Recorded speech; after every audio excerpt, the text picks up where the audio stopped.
Hello, everyone.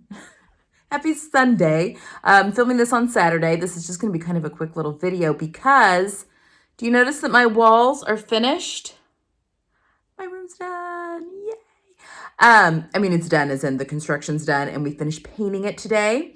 I'm so tired. Took off my manicure, although you can still see I've got paint on my hands still. We painted the room panda white. But I went ahead and took off my manicure. I will say the dip manicure. So I've been using the Nail Boo dip manicure. My first dip, which was okay. I had some stuff to learn. It lasted for 10 days and I only took it off because I was number one, ready for a color change. And it was a dark color and you could, my, nails grow fast and you could already see like a sliver of quite a bit of nail regrowth there, but they made it 10 days. And then I took those off and put on my second manicure on Monday. So I only had it on for 6 days because we started painting. Number one, I wasn't totally crazy about the color. It did go on much better though. I did a much better job with job number 2. But the color was okay. I think it'll be better on a tanned hand. But anyway, it was doing fine. It's just we painted the room and I ruined it. I got paint all over it. So anyway, so I went ahead and took that off just now. And so that I'm going to let my nails breathe because we still have some painting to do in the other part of the basement tomorrow. Because I'm filming this on Saturday. So tomorrow's technically Sunday. So we'll finish off doing that. But I went and did my daughter's nails. We painted her nails a different color for each nail for Valentine's Day and had a lot of fun, the two of us doing that. She gets a little impatient. It's kind of a long process to do all of it, but I've been very impressed with it so far. So as long as you follow in the Facebook group, someone had done a screenshot of the instructions and that seems to be working great for me. I haven't had any chipping. I haven't had any peeling up. I just ruined it with painting walls. And like I said, I still have crap all over me, but I wanted to give you a quick sneak peek. Now, it's probably sounding still echoey in here. I still have a lot of like decorating to do and fabric in, and I'm gonna get my projector put in here. So I'll do a formal video of, the new filming studio, but let me give you a quick sneak peek. All right, so here we are walking in. So yes, the color of the walls are panda white and everything. Oh, what is this next to the Bernina 770? We'll talk about that in a second. So I need to get all of my fabric back in here. That's going to help with sound. I got a couple of cabinets. I'll talk more about those when I do the formal video. But I'm going to do some decorating back there. I do have some pictures that were in my other room that I'm going to hang. There's the chair. I need some artwork around it as well. So I'm going to have different vignettes. But look, my wall's all done. And we do have covers and stuff we just finished painting. So I'm going to let those dry, the walls dry overnight before I put the covers back on, but I do have covers for my light switches and everything. But I do need some artwork around the chair. So this will be a vignette here in front of the chair where I'll do, my talking videos. Then I have this vignette here that will be sew-alongs and any kind of demonstration type of videos.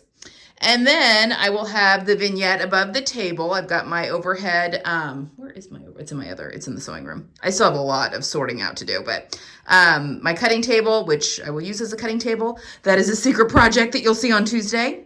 Very excited about it. And then I will be able to film going this way for, obviously not with the lights in the way, for outfits and when I'm standing with the mannequins and all that kind of stuff. So different vignettes. There's the door, there's the rest of the basement. It's a mess at the moment. But yes, this is my new filming room. Okay, and then as far as it's just, I just need to hang things up, get some, not a ton of art on the walls because I do want blank walls for filming purposes, just so you can see things really, really well. But I want some, especially like behind me when I'm sitting behind the sewing machines right now. So especially then I want some interest behind me. I've got my vintage 99, Singer 99 that I'm gonna, that I've got to put back here for some decoration and some stacked fabric and stuff like that. So I just need to, my mom's actually going to be here. My parents are going to be here on Thursday this week. And so I thought I'll wrangle her to come in and she can help me arrange and decorate things. She loves to do that. So that'll be something fun we can do while she's here. And I think I can just shop from my sewing room to find different odds and ends, things I've thrifted, all that kind of stuff that we can put up for decorations. And then get all the fabric and stuff in here. I think I might do that tomorrow. But this means that I can film the Parker Ponte sew along this week. So the first part will be up next Sunday, which is very exciting. But let's talk about my new machine. Okay, so I mentioned, my arm's getting tired. I mentioned that last Sunday, that I'd broken my serger. I got it fixed. My little Baby Lock Evolution, got it fixed. I broke the lower looper. It's working again. So bless them. But it was a panicked moment because it happened last weekend and I needed a serger for some work I was doing and didn't have one. So I decided I needed a backup serger. So this past week, I went down to Bloomington to University of Sewing, who is the sponsor of my Bernina 770, to take a look at what they had. Really, I just wanted a serger. So my Evolution is a serger cover stitch combo machine, but it just it had become my dedicated serger because I have my Janome cover stitch machine that I still am using and loving.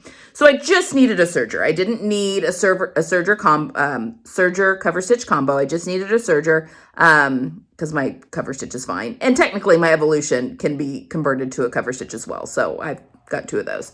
Sounds a little frivolous, but it is what I do for a living. So I went down there and took a look at what they have. I think eventually they would love to be able to sponsor me for sponsor me with a serger and a sewing machine.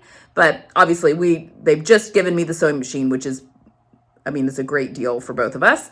And anyway, they just can't do the serger right now, which I totally get. So I was taking a look at some of the things that they had in they had a couple of used machines that had been traded in that I looked at, and I did look at the very top one that is a serger cover stitch combo, which is got a computerized screen. It is fancy. It does everything for you. It's pretty cool.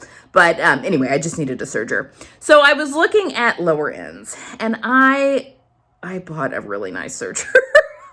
It's what it comes down to. My Evolution, I think, has officially become my backup serger. I told my husband, I said it was like test driving cars. You're driving your car for years and it's fine. And sorry, my finger's in the way. And nothing's, particularly wrong with it. You love it and it's great. But then you go and test drive new cars and all of a sudden you're like, oh my gosh, the ride is so much smoother and it can do so much more. So that is kind of what happened. I test drove some sergers and I ended up buying. So I bought a, I guess it's the Elma stand for something. Anyway, it's the 850. It is the 850, which is a serger, just a serger. And it's not a computerized serger. I think the 860 had the computer screen, maybe. It was a step up. I didn't buy that one. Then the 890 maybe was the cover stitch serger combo machine. So I just got an 850. They did give me a really good deal on it, so I didn't feel good about that. But let me show you what I got. All right, so here she is. So what I liked about this one, as opposed to my Evolution, is that, this has the thread, or the air threaders, which I love. I've only ever used a serger that has the air ports that air thread your machine. So I was very excited about that.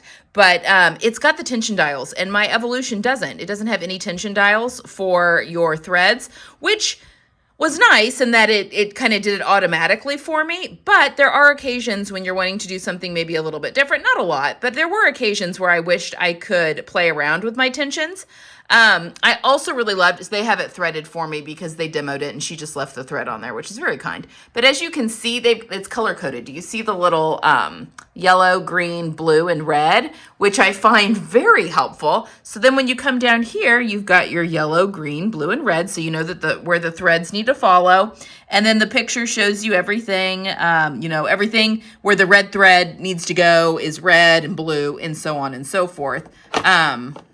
Oh, wait, I got to take this off, I think, to open this up. Let's Try not to break it. Anyway, it threads very similarly to my Evolution, but again, this is just a serger. This is not the cover stitch, which is really all I need. I haven't looked at the owner's manual a ton. She showed me quite a bit while I was there, but yeah, then you can see where your yellow thread gets threaded, where your green thread gets threaded. I mean, it makes it very easy, but I did really like the tension dials, and I loved how smooth of a ride this was. It just glided through, and I do have, my Evolution has a brand new knife, and it's got, you know, all, I mean, it's just been serviced and fixed, and everything is working great on it. But I mean, this is just a newer machine, and oh my, it's just lovely. So this I will be using to film my Parker Ponte sew along, although I am going to walk you through using a sewing machine as well. So we'll also be working on the 770 a little bit. So if you just have a sewing machine, that will show you how, I'll show you and talk you through a little bit. I will be using the serger and the sewing machine kind of together, but I will be talking you through how to do that. I won't always have them. I mean, they're a little, this table's a little small for both of them, but you know, for the sew along, it'll work. And I think I can still get my tripod in the background there. So anyway, that is my new serger. So anyway, it's been a very eventful week. Got the room pretty much finished, so now I've just got to move into it fully. And although there's no like real big rush, but I would like things to look pretty back here for the Parker Ponte sew along, so that that'll be the first sew along you guys see in this new space, which is very exciting. And yeah, I've got, like I said, a secret project going on. It's a brand new pattern release that'll be releasing on Tuesday. So tomorrow, so you're watching Sunday. So tomorrow's newsletter is actually not going to come out until Tuesday morning, because I can't release Tuesday's video early. Because it is a pattern release that will be released on Tuesday, which is very exciting. And it's a really good one, and I cannot wait to show you my version. I'm very happy with it. It is very exciting. I've used two really fun fabrics from my local fabric store, and she's got more, and oh, it's really good. So anyway, so stay tuned for that on Tuesday. But that's kind of, yeah, I just wanted to check in, give you a quick sneak peek of the room, and show you my new serger, which you'll be seeing a lot more of on the channel as we get into more sew along. So I apologize. It's been a long time since we've had a tutorial or a sew along. Thank you for being patient with me while we finish this room. And yeah, on to more sewing videos. See you guys on Tuesday. And I can't remember now what I have planned for Friday. I feel like I have all of February planned out though, so it's something good. Okay, I'll see you guys then. Bye.